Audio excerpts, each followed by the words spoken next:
The mail that day was ordinary. Bills, flyers, package. But it was the single, yellowed envelope in the postman's other hand that would stop time. It was addressed to her, in a handwriting she hadn't seen in 50 years. Postmarked, June 17th, 1974. Her name was Rose, and for 5 decades, she had carried a quiet, persistent grief for a man named Daniel. A man declared missing in action. A man she believed had chosen never to write. With the world tilting around her, she managed to open the seal. Her eyes found the salutation. "My dearest Rose, by the time you read this, the war will be over, and I will be on my way home to you. There is something I have been meaning to ask you." She never read the rest. Not then. The ground rushed up to meet her. Rose came to with the taste of salt and tea on her lips. Voices, worried and hushed, floated around her. "Call a doctor. Should we?" But her entire being was fixed on that rectangle of paper on the table. It wasn't a dream. The postman, a young man named Leo with kind eyes, explained. He'd found it lodged in the back of an old, decommissioned sorting rack at the Central Post Office.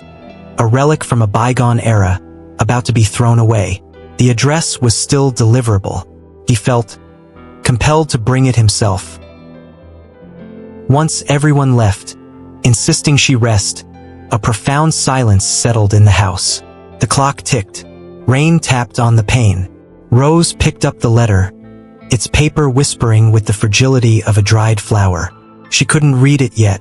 To read it would be to hear his voice again, after so long training herself to forget its sound. To read it would make him real again, and the loss fresh.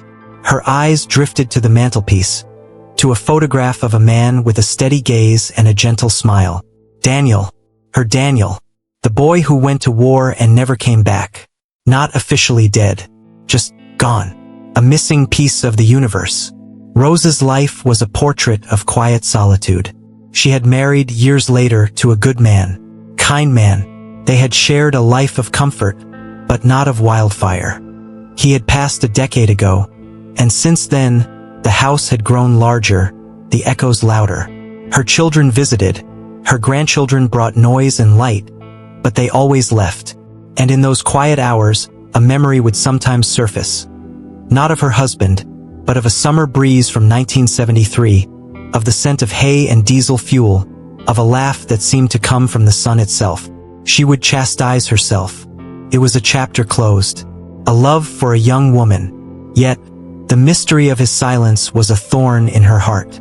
Why had he never written? Was the love she remembered so vividly only one-sided?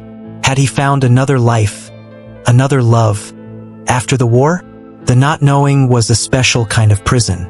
The summer of '73 was painted in gold and green. Rose was 22, working at the local library, her head full of poetry. He was Daniel Miller, 24, home on leave before his final deployment. They met at a 4th of July picnic. He wasn't like the other boys, quieter. He watched the fireworks not with boisterous cheers, but with a thoughtful, almost sad smile. "They're beautiful, but so temporary," he'd said. She remembered the exact texture of his army jacket under her fingertips, the smell of starch and soap, and something uniquely him. Their time was a stolen season, each moment precious and underlined by the ticking clock of his departure. He spoke of the future with a hope that felt fragile. "When I get back," he'd always begin. "When I get back, we'll go to that drive-in you like. When I get back, I'll build us a house with a bigger porch." He gave her a small, smooth stone from the creek behind his parents' farm. "So you don't forget the sound of this place while I'm gone," he said. The night before he left, they sat on that same porch swing. The air was thick with crickets and unsaid things. He held her hand so tightly it almost hurt. "No matter what happens," he whispered, his voice rough. "No matter what you hear or don't hear, know this, know this." And he kissed her with a desperation that felt like a vow and a goodbye all at once. The letters came at first, weekly, then they became sporadic, short. The tone changed from hopeful longing to something darker, weary. "It's not what I imagined, Rose." Then, in April of '74, they stopped altogether. The silence was a physical weight. The army notified his family he was missing following a conflict near a remote outpost. No body was recovered. He was a ghost. For years, Rose would jump at the sound of the mail slot. She'd pore over lists of names in the newspaper. Her hope was a small, stubborn flame that slowly, over years and years, was starved of oxygen, until it was just a wisp of smoke, a memory of heat. Finally, as the last light of day vanished, Rose put on her reading glasses. Her heart hammered against her ribs. She unfolded the pages, and his voice, clear as if he were in the room, spoke to her from 1974. "My dearest Rose, by the time you read this, the war will be over, and I will be on my way home to you. There is something I have been meaning to ask you for what feels like a lifetime. I've written this letter 100 times in my head, but the words never seem good enough. Out here, under these impossible stars, I realize good enough doesn't matter. Only truth does. The truth is, Rose, from the moment I saw you trying to rescue that kitten from the old oak tree, your dress covered in leaves, I was lost. You are my peace. You are the memory I hold on to when the world is too loud and too cruel. So here is my truth, plain and simple. Rose Elizabeth Harper, will you do me the extraordinary honor of becoming my wife? I have nothing to offer you but a heart that is, and always will be, completely yours. I'm carrying the ring in my pocket. It was my grandmother's. I picture your face when I give it to you. It's the thought that gets me through. I'm mailing this from the last outpost with a proper mailbox. They say it might take a while. Don't be angry if it's late. Just know that with every beat of my heart, I am asking you this question. Forever yours, Daniel. P.S. Keep that stone from the creek. I'll be listening for it."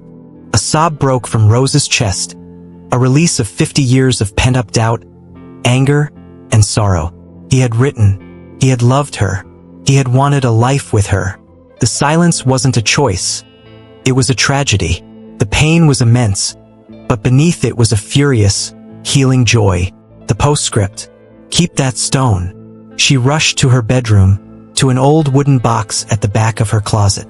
Inside, beneath old birthday cards and trinkets, was a small velvet pouch. Her fingers, clumsy with emotion, loosened the drawstring. She poured the contents into her palm. The small, smooth creek stone. And beside it, glinting in the lamplight, was a simple gold band. A ring she had never seen before. The next morning, Rose did what she felt she must. She went to the only place that felt connected to him, his mother's grave. She placed the letter and the ring in a small, sealed box and buried it there. "He came home," she whispered to the quiet earth. "His words came home. You can rest now, too."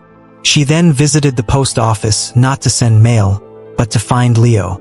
She found him sorting parcels. When he saw her, his face filled with concern. She didn't say much. She simply took his hand in both of hers, her eyes brimming with a peace he couldn't yet understand. "Thank you," she said, her voice firm. "You delivered more than a letter. You delivered a life." Rose's life didn't change in grand, external ways. The house was still quiet, but the silence was different now. It was no longer filled with the ghost of a question, but with the presence of an answer. The love had been real. It had been reciprocated. It had been strong enough to traverse decades, to survive war and loss and the dusty shelves of a forgotten mailroom. The kindness of a stranger had been the final bridge. She would take the secret of the ring to her own grave, a sacred token of a promise made whole. But the stone? She kept it on her windowsill. Some days, she'd pick it up, hold it to her ear, and listen. And in the rustle of the leaves, the chirp of the crickets, she could almost hear it. The sound of a creek from 1973, and the echo of a laugh that came from the sun itself. We live in a world of instant messages, where love is declared and forgotten in the swipe of a screen. But this is a story about the weight of a word, written in ink, sealed with hope. It's about how the most important messages aren't always delivered by signals and satellites, but by fate and human hands.